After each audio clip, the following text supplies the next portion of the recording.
क्या माता पिता की मृत्यु के बाद उनकी तस्वीर घर में लगानी चाहिए? मित्रों, क्या आपने कभी सोचा है कि जब हमारे माता पिता इस संसार से विदा लेते हैं तो उनके जाने के बाद उनके चित्रों को घर में लगाना उचित है या नहीं? क्या इसका कोई आध्यात्मिक प्रभाव हमारे जीवन पर पड़ता है? क्या भगवान इस विषय में कोई मार्गदर्शन देते हैं? आज की यह अलौकिक कथा हमें लेकर चलती है उस दिव्य क्षण की ओर जब स्वयं भगवान श्री नारायण ने अपने एक भक्त को इस गूढ़ प्रश्न का उत्तर दिया। प्राचीन समय की बात है। एक दिन देवर्षि नारद पृथ्वी-लोक पर भ्रमण कर रहे थे। तभी उनकी दृष्टि एक दृश्य पर पड़ी जहाँ कुछ लोग एक मृत व्यक्ति की चिता के पास खड़े होकर रो रहे थे और मन ही मन दुखी हो रहे थे। कुछ समय पश्चात मृत व्यक्ति के परिवार वालों ने उसकी तस्वीर अपने घर में स्थापित कर ली और उनके सामने बैठकर उसे याद करने लगे। यह दृश्य देखकर देवर्षि नारद आश्चर्यचकित हो गए। उनके मन में प्रश्न उठा कि इस व्यक्ति की मृत्यु के बाद उसके परिवार ने उसकी तस्वीर घर में क्यों लगाई? क्या इस तस्वीर का कोई विशेष उपयोग है? क्या ऐसा करने से मृतक का आशीर्वाद प्राप्त होता है या इसका कोई अन्य अर्थ है? इस दृश्य को समझने में असमर्थ देवर्षि नारद ने अपने प्रश्नों का उत्तर पाने के लिए भगवान श्री हरि विष्णु के पास जाने का निश्चय किया। मित्रों, वैकुंठ लोक पहुंचकर नारद जी ने भगवान विष्णु को प्रणाम किया, जिससे नारद को देखते ही भगवान विष्णु समझ गए कि आज नारद किसी शंका के समाधान हेतु आए हैं। उन्होंने मुस्कुराते हुए कहा, हे ब्रह्मानंदन नारद, वैकुंठ लोक में आपका स्वागत है। बताइए, आज आप किस उद्देश्य से आए हैं? आपकी चिंता का क्या कारण है? निश्चय ही आप किसी शंका के समाधान हेतु यहाँ पधारे हैं। मित्रों, फिर नारद जी ने कहा, हे प्रभु, मैं आपके पास यह जानने आया हूँ कि मृतक की तस्वीर घर में लगाना उचित है या नहीं। ऐसा करने से परिवार को क्या लाभ मिलता है? क्या इससे मृतक का आशीर्वाद प्राप्त होता है? फिर मित्रों, भगवान विष्णु ने कहा, हे नारद, तुमने अत्यंत महत्वपूर्ण प्रश्न पूछा है। इस प्रश्न के उत्तर में समस्त मानव जाति का कल्याण निहित है। मैं तुम्हें एक अलौकिक कथा के माध्यम से इसका उत्तर देता हूँ। इस कथा को ध्यानपूर्वक सुनो, क्योंकि जो इसे पूर्ण श्रद्धा से सुनता है उस पर मेरा आशीर्वाद सदा बना रहता है। फिर नारद जी ने कहा, हे प्रभु, मैं वचन देता हूँ कि इस कथा को पूरे ध्यान से सुनूंगा। कृपया कथा प्रारंभ करें। तब भगवान विष्णु ने कथा सुनानी शुरू की। हे नारद, प्राचीन काल में दक्षिण देश में हरि नाम का एक युवक रहता था। वह भगवान श्री कृष्ण का परम भक्त था और सदा सत्य धर्म का पालन करता था।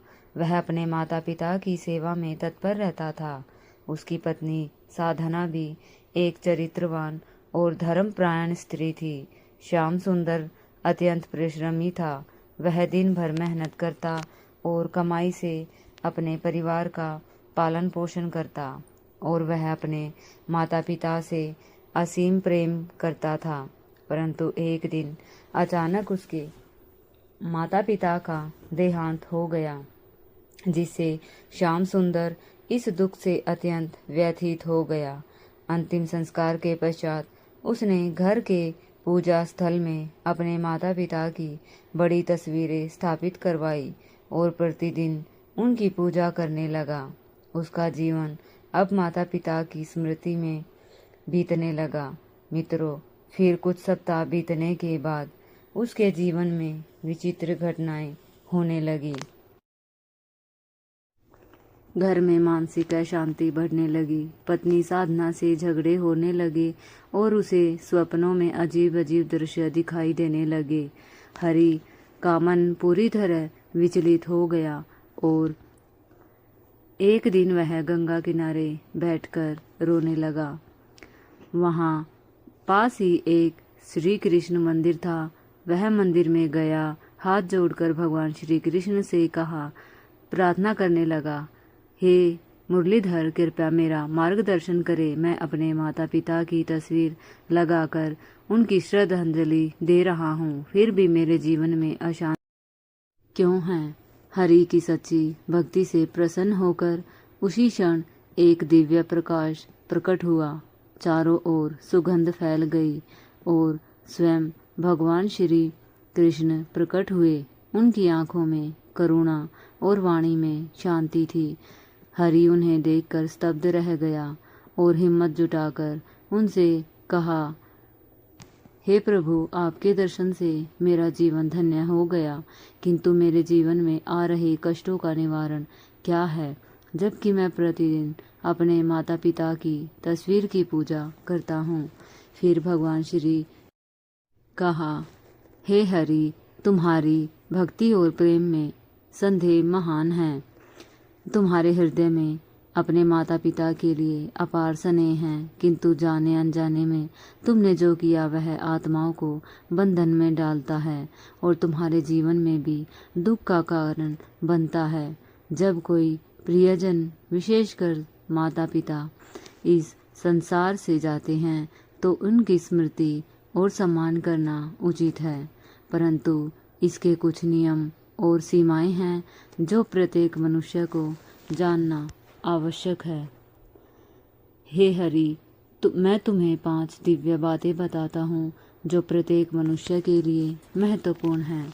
जब कोई आत्मा शरीर छोड़ती है, उसका उद्देश्य अगले जन्म की ओर बढ़ना होता है, किंतु जब हम पूजा स्थल में उसकी तस्वीर रखकर प्रतिदिन उसकी पूजा करते हैं तो यह प्रेममयी भक्ति आत्मा के लिए बंधन बन जाती है।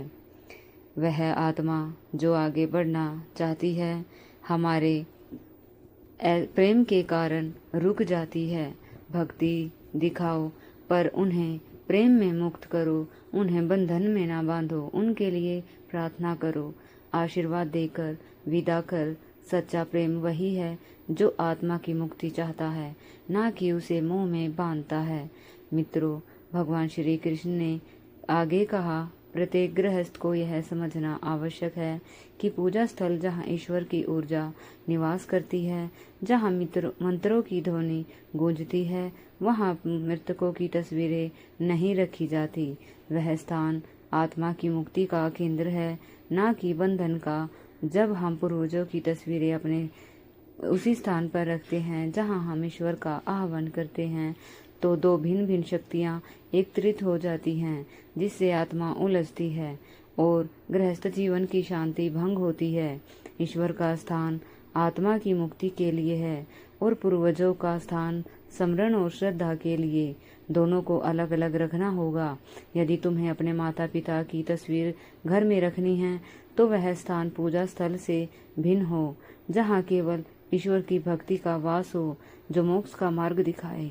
इस प्रकार भगवान श्री कृष्ण ने हरि को मार्गदर्शन दिया और हरि ने उनके निर्देशों का पालन कर अपने जीवन में शांति प्राप्त की। भगवान विष्णु ने नारद से कहा कि हे नारद, इस कथा से यह समझो कि मृतकों की स्मृति रखना उचित है, परंतु नियमों का पालन करते हुए ऐसा करने से आत्मा को शांति मिलती है और गृहस्थ जीवन में सुख शांति बनी रहती है। माता पिता की तस्वीर को सम्मान और स्मृति के रूप में घर के किसी शांत स्थान पर रखना चाहिए, परंतु वहां दीपक या अगरबत्ती नहीं जलानी चाहिए। यह श्रद्धांजलि है, पूजा नहीं। पूजा में हम भगवान का आह्वान करते हैं, जबकि स्मृति में प्रियजनों को प्रेम पूर्वक याद करते हैं। भगवान श्री कृष्ण कहते हैं, हे पुत्र, प्रेम और पूजा का अंतर समझो। जो आत्मा इस संसार से चली गई उसका सम्मान करो, किंतु भगवान की पूजा और आत्मा की स्मृति को एक ना करो। यही सच्चा धर्म है। मित्रों, भगवान श्री कृष्ण आगे कहते हैं, हे पुत्र, माता पिता के देहांत के पश्चात मन की बेचैनी स्वाभाविक है, परंतु संतान उनके लिए कुछ करना चाहती है। पितरों की शांति के लिए श्रद्धा और तर्पण सर्वोत्तम साधन है। इन वैदिक अनुष्ठानों से तुम न केवल उनका सम्मान करते, बल्कि उनकी अगली यात्रा के लिए आध्यात्मिक शक्ति भी प्रदान करते हो। यही वही मार्ग है जिससे तुम उनका आशीर्वाद प्राप्त कर सकते हो और उन्हें शांतिपूर्वक विदाई दे सकते हो। सेवा करो, जो चला गया उसे प्रेम से मुक्त करो, आसक्ति में ना बांधो। पुत्र का कर्तव्य पवित्रता है। भगवान श्री कृष्ण ने हरि को गहरी दृष्टि से देखकर कहा, यह संसार पीड़ा है। आत्मा आती है, अनुभव लेती है और आगे बढ़ती है, किंतु आसक्ति में डूबकर तुम न केवल अपने हृदय को बांधते हो, बल्कि उस आत्मा की गति को भी रोकते हो।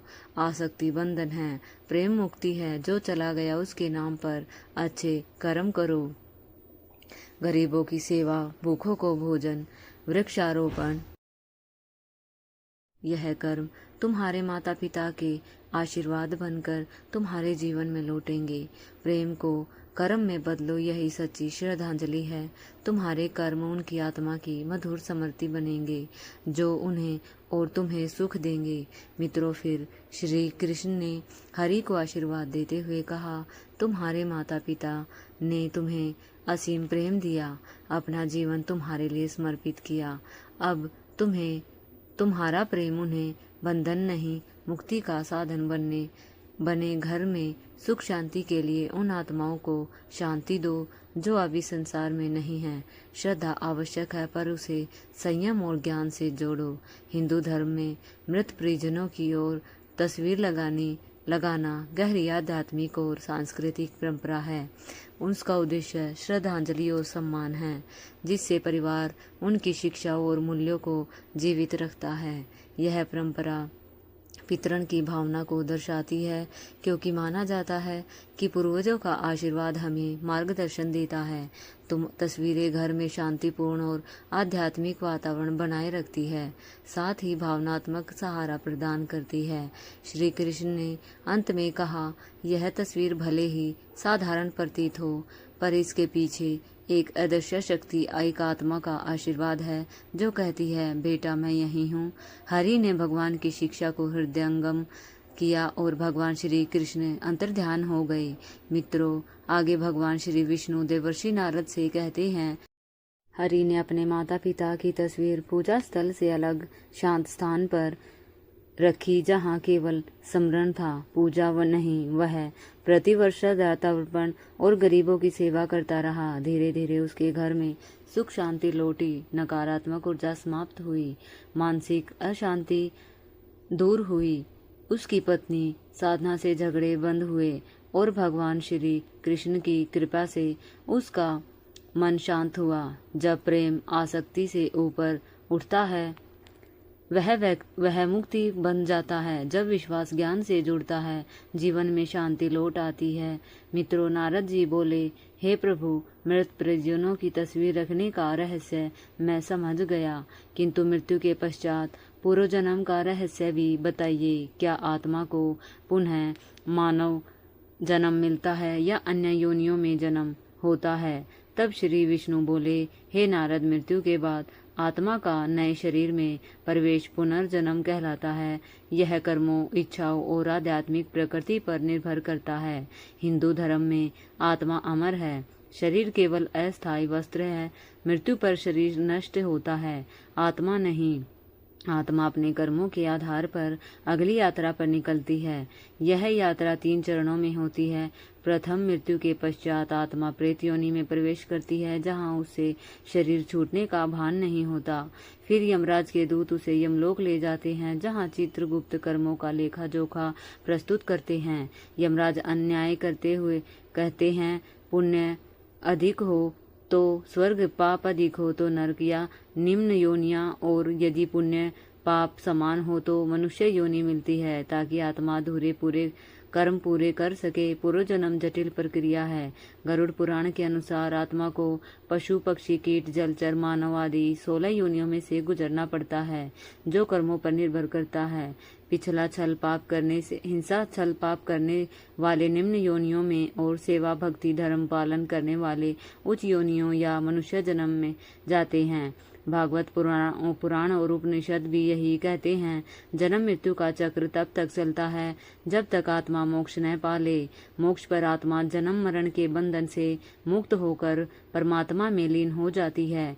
इसलिए हिंदू धर्म में आत्मा की शुद्धि, कर्मों की सिद्धि और मृत्यु और मोक्ष का अवसर माना जाता है। पुनर्जन्म केवल प्रक्रिया नहीं अपितु आत्मा की अनंत यात्रा का दर्शन है।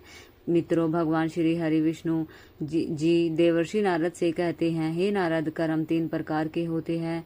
पहला संचित कर्म, जिसमें मनुष्य के पूर्व जन्मों के कर्मों का लेखा जोखा संग्रहित रहता है। दूसरा है प्रारब्ध कर्म, जो पूर्व कर्मों के आधार पर इस जन्म में सुख प्रदान करता है। मनुष्य के जीवन में जो सुख दुख आते हैं वे उसके प्रारब्ध कर्मों का फल है।